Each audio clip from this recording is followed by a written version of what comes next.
waan haati isiidhaa jette gurbaan kun gurbaa akkanaatii boruu akkana si godhaa akkana itti haati isiidhaa itti himte dhuftee bara haati xiyya akkana naan jettee sitti himte gaafa fuularraa naga qabdu gaafa ati fuulatti tolte sitti himte osoo zalaalama ammoo fuulatti tolte akkasumatti jechuudha homa xiqqoodhaan sapiraayizii godhaa kabajaa godhaa fi argite gizee isii waliin jirtu taa'imii isiidhaa kennite wajjin fata jedhaa qajeeltu taateeti moorsan caala amma gizee manaa waliin gabbaatanii deemtan bar akka waan halkan mana keessa waltumaa bulan kanatti inni akkas jira isiin akkana jirti. Aboo gadi deemtu maal kadhate kabira eegaarta akkas ta'arta eenyuun achi ilaalaa jirta. Leesh taftiish akkasii of keessa galchitan. Taftiishni akkasii jechuun shakkiin akkasii maaf barbaachise. Dubartiin akkasii jaalatte taanaan sa'aatii kabiraatiif qalbii hirtuun qabdu si jaalannaan jechuudha. Shakkii akkasii atoo maaf of keessa galchite wanni ati hir'inna qabdu maalinni ciisa sireetii kan hir'inna ati qabdu uf marammari. Yaada laafee isii jijjiiruudha kaati rakkina qabdu uf marammari uf gaafadhaa warri dhiiraa uf gaafadhaa waan rakkina qabdu uf gaafadhu. Waan rakkina qabdu kan isiin haadha manaa irraa kan ta'e hir'isi ati jettu san uf gaafadhu. Wanni isin hin guunne hin jiru qabeenya abbaa fooqii ta'uun barbaachisu dubartii hojii jiraachuudhaaf. Bishaan haayilaandii takka illee bittee galtee saapiraas gootee kennitee fi yennaan haallaqa dubartii hagatti basan. Waljaalalli jiraannaan dhugaadha wallahi. Tanuma fooqii qabaachuu yeroo ammaa addunyaa tanarratti warra qabeenya gugurdaa qabu irra warra waan xiqqoo qabutu kan gammachuun jiraataa jira. Warri fooqiif makiinaa qabu kan isin argitan kun abbootiin qabeenyaa kun gammachuun qabanii bara. Gammachuudhaan waliin hin jiraatan. Isallee shantamatu hawwaa. Isin illee alhamdulillah jettu inni illee alhamdulillah jedhu qabeenya qaba jaartii qaba ilmoo qaba alhamdulillah jedhu tama biraa hawwaa. Tama biraa qalbiin isaa bakka 90 jirti qabeenya qaba waan ta'eef nyagan qaban sammuun isaanii tasgabbiin qaban alhamdulillah hin qaban. Hiyyeessa turre alhamdulillah jedhee jiraata. Hiyyeessa turre gammachuu qaba jiree bultii keessatti jechuudha. Taa'imii walii hin qabani. Ati saadamii kiyyaate abbaa fooqii taate abbaa makiinaa taate yoo taa'imii naaf hin qabaatin. Sa'aatii teettee naa waliin kolfitee daqiiqaa 15 roomaantikii wajjin waliin gangalannee akka daa'imaatiin waliin taphannee jennu yoo hin qabaatin maal amma jaartii ofii dhiironni teelata yeroo ammaa dhiifamnaa godhaan hunda jechuu osoo hin taane jaartii isaa akka daa'imaatitti waliin taphatee maal jedhee garas waliin utaalee garan walii wal gangalchanii waliin tattaphachuu irraa yoo xiffiidhaan ija keessaa baase jaartii horate itti fakkaataa jechuudha. Yoo silkii harka caccabsu amma jaartii walolaa lafaa ka'ee silkii caccabsu. Milaalaame jaartii walolaa nyaata didu jaartii walolaan waan mana keessa jiru gurguru kolkolee mana keessa jirtu gurguru jaartii walolaan gabbayee mallaqa qara harkaa qabu kana tabiroo irratti gadhangalaasu miirri sun yoo irraa gale sa'aatii 3 booda yookaan amma guyyaa 2 booda miirri sun gaafa irraa gale amma taa'ee kun of yaa rabbi du'a na fuudhi hin qabu kaa mallaqa fixe miiratti gadi fixe miiratti. Gizee aartee jettee akka bineensi tokko gizee waa haatee jedhe yookaan afaan farda irra wayii arge habuluk godhatee ka'ee aadaa bineensaati kun. Yuusee ka'ee dalgadaba ta'uufii qabbaneeffatee ka'ee. Dalgadaba qabdan keessattuu gizee miiraan jirtan jechuudha ilmi dhiiraa gizee miiraan jirtan dalgadabdanii raga jechuu qabdan. Nus bakka sanitti rakkinanii qabna amma dubartoonni abbaa manaa isiidhaa gizee biraa bayu. Sa'aatii ati biraa baay'ee argitan si biraa baay'ee san argite malee ala irratti maaltu akka saqun namu hin beektu. Hiriyyaadhaan wal dhabuu danda'a, mallaqa wayii kasaaruu danda'a, waa wayii ta'uu danda'a, aksidantii wayii seenuu danda'a. Waa hedduutu saqun nama gizee ala bahe. Gizee inni gadi barri ola seene fuula isaa laali. Maaltu irraa mul'ata? Aarii irraa mul'ata? Nashaatatu irraa mul'ata? Fuula isaa laaltee fuula keessa wal laaltanii walii baruu danda'uu qabdan dhiiraaf dhalaanis.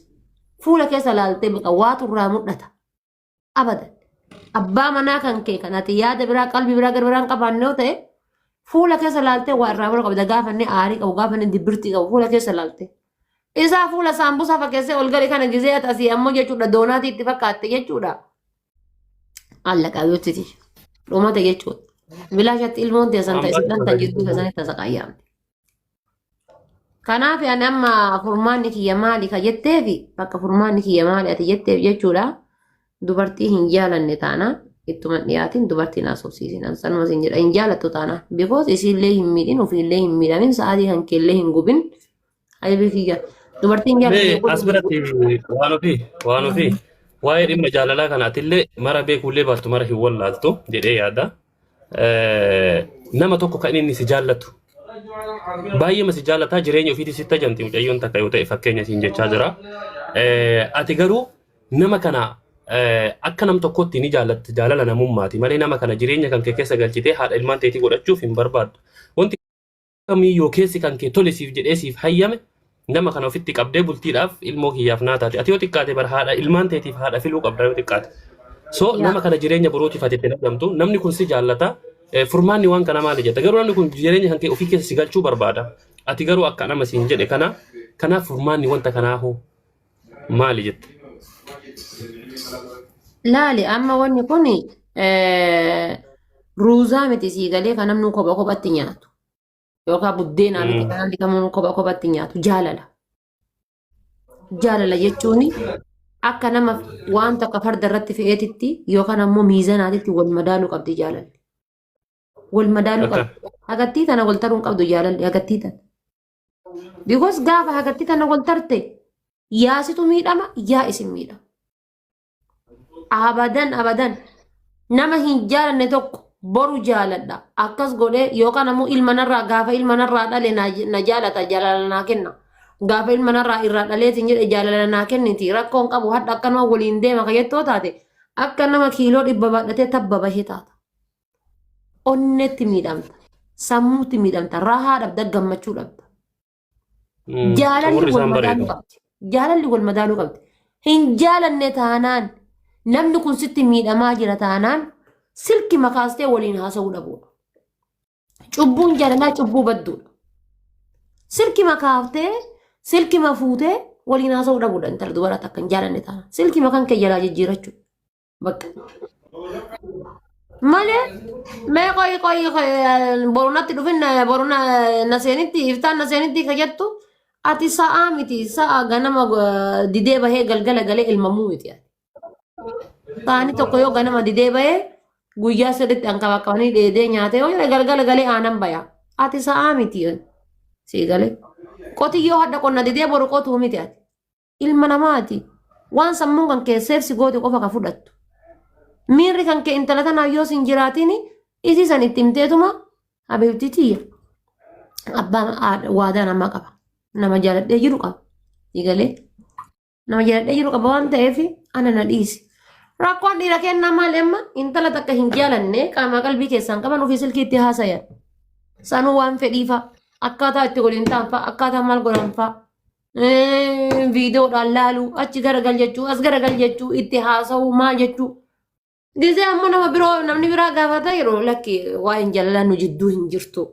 Ofii haasofni inni itti haasa'u obbolummaa yookaan haasaa namummaa osoo hin taane haasaa fiqiriidha. Argatee ka isiin miira keessa galchu ka isiin akka isa jaalattu moor taasisu. Waa'ee san itti haasaa ofii lakki jaalala fedhii jaalala irraan qabu. Nama fedhii jaalala irraan qabne tokko maa itti godhuu itti haasofta. Akka isiin jaalalaa sitti deemaa jirtu argaarta.